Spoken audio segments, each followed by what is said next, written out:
Hey, what's up guys? Chef Plum, and I'm here at Butcher's Best Country Market in Newtown, Connecticut to talk to you a little bit about different cuts of meat for stew beef. And I'll show you right now, I got two great cuts here to introduce you to. One is my friend the London broil, and the other one is the chuck roast, both of which are generally very tough pieces of meat.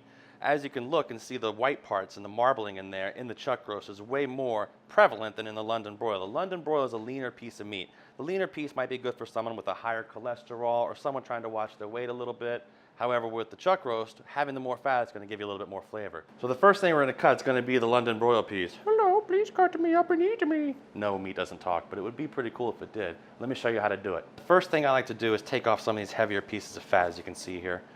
Just because, yes, it would melt down the pan, but if you're using a London broil piece to make stew beef to begin with, you probably want to take out some of the bigger pieces of fat. Now, what we're going to do is we're going to take long strips, just like this, straight down with your knife. Don't saw, don't hack, straight strips. Use your whole knife. Don't use just a piece of it. When you're cutting stew beef, think about it to be the size of your thumb. Let me show you what I'm talking about, the thumb tip.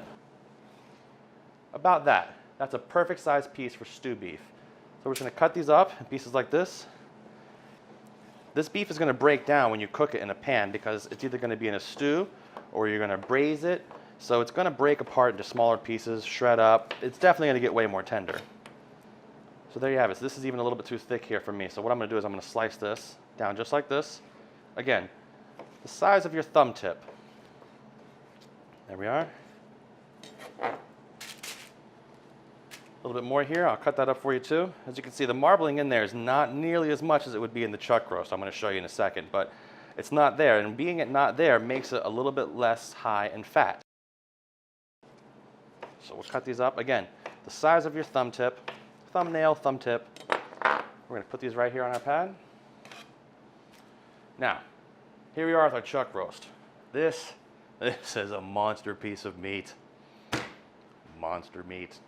And what we're going to do, we're going to kind of take it straight down. You want to keep these fatty and sinewy pieces kind of out of there.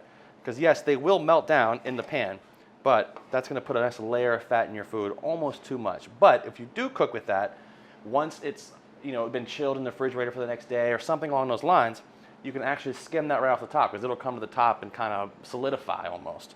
So just like we did with our London broil, we're going to take this, slice it down. And look at the marbling in there. Look at the difference in the two pieces.